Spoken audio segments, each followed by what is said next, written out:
నమస్కారం. Welcome to నవలా హృదయం. ఈరోజు కథ వసంత శిశిరం. రచించిన వారు శ్రీమతి నవీన గారు. కథలోకి వెళ్ళబోయే ముందు ఛానల్ను సబ్స్క్రైబ్ చేయడం మర్చిపోవద్దు. కథలోకి వెళ్ళిపోదాం. కాలేజీకి వెళ్లిన శిశిర ఉమలకు ఎగ్జామ్ పోస్ట్పోన్ అయిందని తెలుస్తుంది. శిశిర మూడ్ మార్చడం కోసం క్యాంటీన్కి వెళ్దాం అంటుంది ఉమ. దారిలో శిశిరతో తప్పుగా ప్రవర్తిస్తాడు విహాన్. క్యాంటీన్లో ఉన్న శిశిరకు ఫోన్ కాల్ వస్తుంది. ఎవరే అని అడుగుతుంది ఉమ. కళ్ళ నిండా నీళ్లతో ముఖంలో సంతోషంతో నాన్న అని బదిలిస్తుంది శిశిర. లిఫ్ట్ చేసి మాట్లాడు అని ఆనందంగా అంటున్న ఉమ సరే అంటూ ఫోన్ లిఫ్ట్ చేసి చెవి దగ్గర పెట్టుకొని వాళ్ళ నాన్న గొంతు వినడం కోసం ఆత్రంగా ఎదురు చూస్తుంది శిశిర. 20 సెకండ్లు గడిచినా ఎటువంటి రెస్పాన్స్ లేకపోవడంతో తనే నాన్న అని అంటుంది. అవతలి వైపు నుంచి గంభీరమైన స్వరంలో నువ్వు వెంటనే బయలుదేరి ఇంటికి రా, మాట్లాడాలి అని ఆమె తండ్రి ధనుంజయ్ నుంచి విన్నది శిశిర. అందుకు ఆమె రేపు ఉదయాన్నే బయలుదేరుతాను నాన్న అని చెప్పకనే ఫోన్ పెట్టేశాడు ధనుంజయ్. అయితే దాదాపు 2 నెలల తర్వాత తన తండ్రి తనతో మాట్లాడాడు అనే సంతోషంలో శిశిర అదేమీ పట్టించుకోకుండా ఆనందంతో లేచి ఉమని పట్టుకొని గట్టిగా హత్తుకుంటుంది. అబ్బా ఏమైందో చెప్పవే అని అంటున్న ఉమతో నాన్న ఫోన్ చేశారే, నాకు చాలా హ్యాపీగా ఉంది అని ఎంతో సంతోషపడింది. ఏమన్నారు, ఏం మాట్లాడారు అని ఎంతో క్యూరియస్గా అడిగింది ఉమ. నన్ను ఇంటికి రమ్మన్నారు అని ఆనందంగా చెప్తూ ఆమెను పట్టుకొని అల్లాబిల్లి తిరుగుతుంది శిశిర. ఆమె ముఖంలో వచ్చిన ఆనందానికి చూసి నువ్వు ఎప్పుడు ఇలానే సంతోషంగా ఉండాలి శిశిర. అంకుల్ ఇన్ని రోజులకు నిన్ను అర్థం చేసుకున్నారు. మీ బంధం ఎప్పటికీ దూరం కాకూడదు అని మనసులోనే మనస్ఫూర్తిగా కోరుకుంటుంది ఉమ. అలా కొంచెం సేపటి తర్వాత ఇద్దరు కలిసి ఇంటికి వెళ్ళిపోయారు. శిశిర తను తర్వాతి రోజున లీవ్ అని కాలేజీలో ఇన్ఫర్మేషన్ ఇచ్చి నెక్స్ట్ డే తన ప్రయాణానికి కావాల్సిన ఐటమ్స్ అన్ని ప్యాక్ చేసుకుంటుంది. డిన్నర్ చేసి ఎవరి రూమ్కి వాళ్ళు వెళ్ళిపోతారు. ఆ ఇల్లు ఒక 2 BHK. ఒక బెడ్రూమ్ని శిశిర ఉమలు షేర్ చేసుకుంటుంటే మరో రూమ్లో మధు వీణలు ఉంటున్నారు. నిజానికి ఆ ఇల్లు ఒక ఇండివిజువల్ హౌస్. ఆ ఇంటి ఓనర్ ఆ ఇంటిని తన ఫామ్ హౌస్గా వాడుకుంటాడు. చుట్టూ ఉండే పొలంలో పంటలు పండిస్తుంటాడు. అయితే రోజు అక్కడ ఉండాల్సిన అవసరం ఉండకపోవటంతో ఆ ఇంటిని స్టూడెంట్స్కి అద్దెకిచ్చాడు. ఒకవేళ అతను అక్కడ ఉండాల్సి వస్తే పై ఫ్లోర్లో ఉంటాడు. సో శిశిర వాళ్లకు ఆ ఇంటి ఓనర్కి ఎలాంటి ఇబ్బంది ఉండదు. అలా రూమ్కి వెళ్ళిపోయిన శిశిరకి అస్సలు నిద్ర పట్టదు.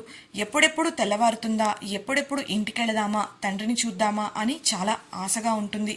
శిశిరని అలా చూసిన ఉమ ఇంకా పడుకోవే బాబు, నువ్వు ఇప్పుడు పడుకోలేదనుకో రేపు వెళ్లేదారిలో బస్లో నిద్రపోయి దిగాల్సిన మీ ఊరిలో కాకుండా ఇంకెక్కడో దిగవలసి వస్తుంది అంటూ సెటైర్ వేస్తుంది. అందుకు నొచ్చుకున్న శిశిర అదేం లేదు, నేను మా ఊర్లోనే దిగుతా, నాన్నని చూస్తా అంటూ ఎక్సైటింగ్గా చెప్తుంది. అందుకు నవ్వుకుంటూ లైట్ ఆఫ్ చేసి గుడ్ నైట్ చెప్పేస్తుంది ఉమ. అలా ఇద్దరు నిద్రపోవడానికి దుప్పట్లు కప్పుకుంటారు. ఉమ మనసులో దేవుడా శిశిర బాగుండాలి, అంకుల్కి శిశిరకి మధ్య ఎప్పుడూ భేదాలు రాకుండా చూడు స్వామి.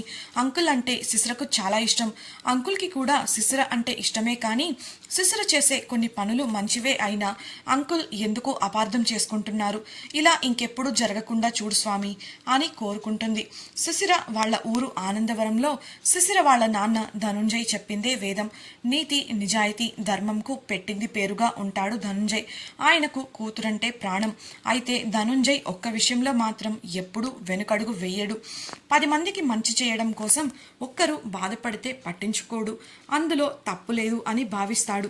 ఆయనకు కూతురంటే ఎంత ఇష్టమో ఆ ఊరన్నా అంతే ఇష్టం.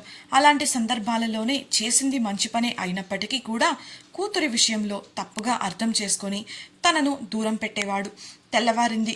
బ్యాగ్ తీసుకొని ఉమకి బాయ్ చెప్పి బస్టాండ్కి వెళ్ళింది శిశిర. తన ఊరికి వెళ్లే బస్సు రాగానే బస్సు ఎక్కి బస్సు ఖాళీగా ఉండటంతో విండో సీట్ తీసుకొని వెళ్ళి కూర్చుంది. బస్సులో కూర్చొని కిటికీ నుంచి బయటకి చూస్తూ ఎప్పుడెప్పుడు ఇంటికి వెళతానా అని ఆత్రంగా ఎదురు చూస్తుంది. దాదాపు 2 నెలలైంది తన తండ్రి తనతో మాట్లాడి. తను ఎప్పుడైనా మాట్లాడదాము అని కాల్ చేస్తే తన తండ్రి లిఫ్ట్ చేసేవాడు కాదు. మరోసారి కాల్ చేస్తే కట్ చేసేవాడు. అలాంటిది తన తండ్రే ఇప్పుడు స్వయంగా కాల్ చేసి రమ్మని చెప్పడంతో సంతోషంతో ఉప్పొంగిపోయింది ఆమె మనసు.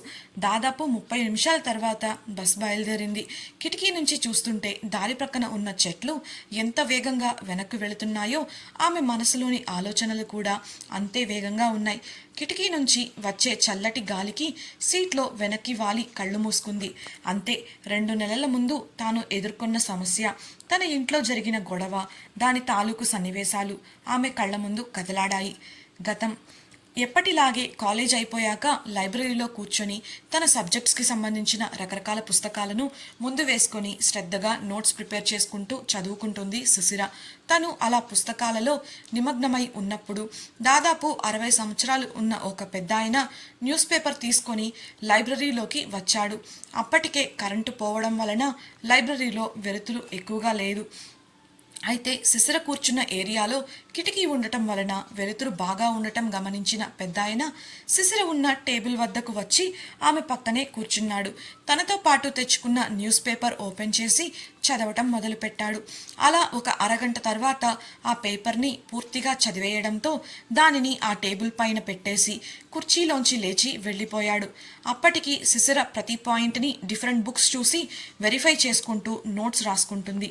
పెద్ద ఆయన వెళ్ళిన 10 నిమిషాలకి కరెంట్ వచ్చి సుశిర కూర్చున్న ప్లేస్లో ఉన్న ఫ్యాన్ తిరగడం మొదలెడుతుంది. ఆ ఫ్యాన్ గాలికి ఆయన వదిలేసిన న్యూస్ పేపర్ ఎగిరి ఏ పేపర్కి ఆ పేపర్ విడివిడిగా పడి ఎగిరిపోతాయి. అది చూసిన సుశిర వెంటనే లేచి వెళ్ళి ఆ పేపర్స్ అన్నీ కలెక్ట్ చేసుకొని ఫ్యాన్ ఆఫ్ చేసి ఆ పేపర్స్ని ఆర్డర్లో పెట్టడానికి ట్రై చేస్తుంది. అలా చేస్తున్న సమయంలో ఒక పేపర్లో ఎల్లో కలర్ మార్కర్తో హైలైట్ చేసి ఉన్న ఒక న్యూస్ని గమనిస్తుంది. అది ఏంటా అని చదవడం మొదలెట్టింది. ఆ న్యూస్ చదివిన సుశిర ముఖంలో ఎక్కడా లేని సంతోషం వెలుగు చూసింది. వెంటనే డీటెయిల్స్ అన్నీ తన ఫోన్లో ఫోటో తీసుకొని అక్కడి నుంచి తను ఉండే రూముకి బయలుదేరింది. కాలింగ్ బెల్ నొక్కి వెయిట్ చేస్తుంది.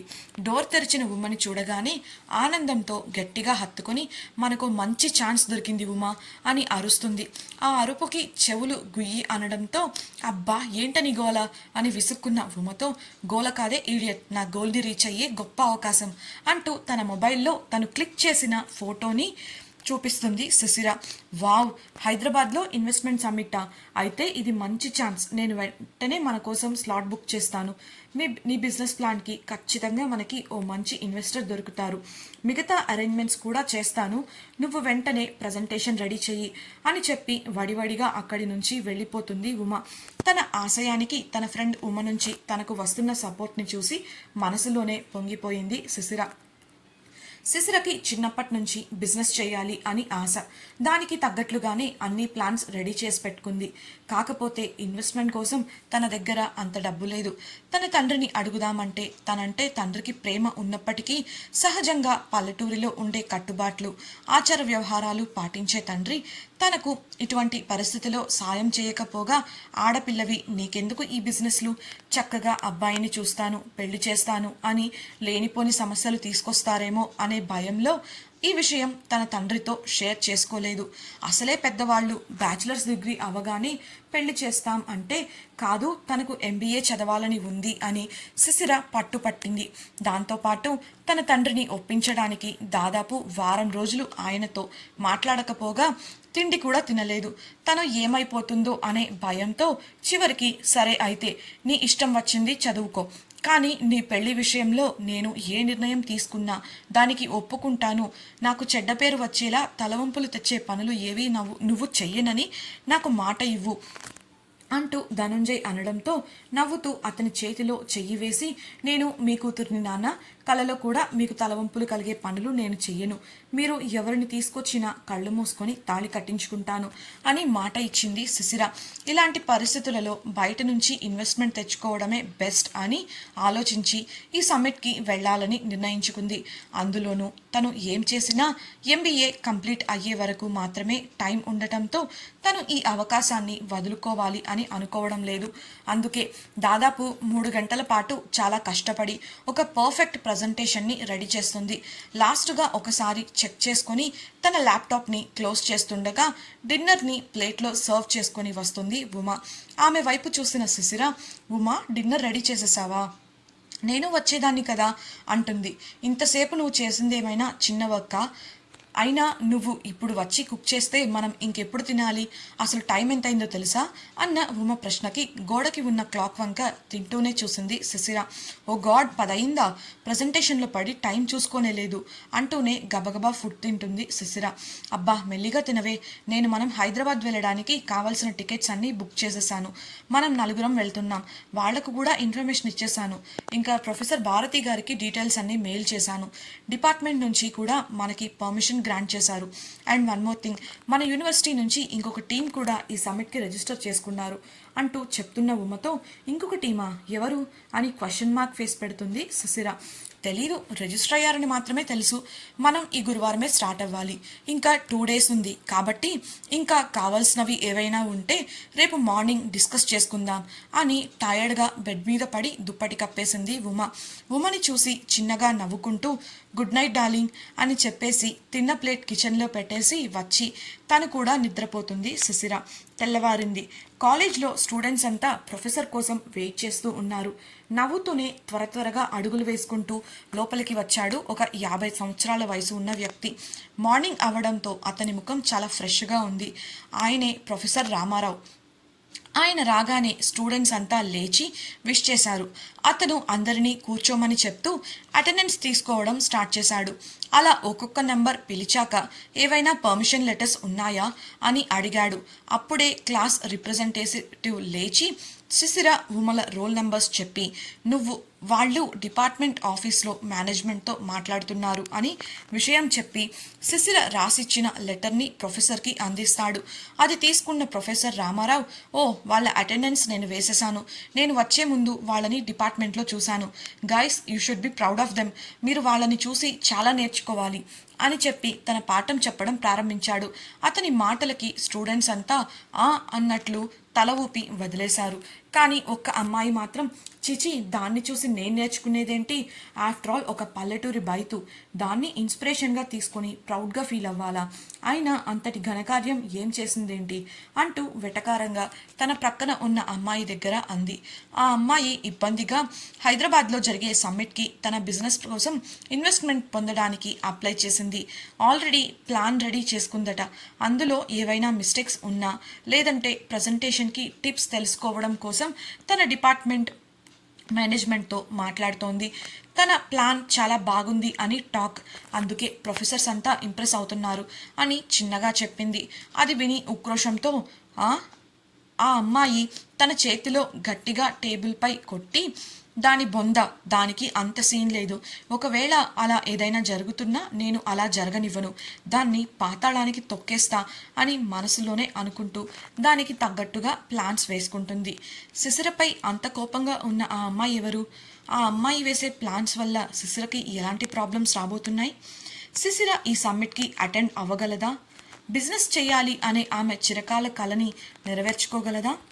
ఈ ప్రశ్నలన్నింటికి సమాధానాలు తెలుసుకోవాలంటే మీరు రాబోయే ఎపిసోడ్స్ ఖచ్చితంగా చూడాల్సిందే.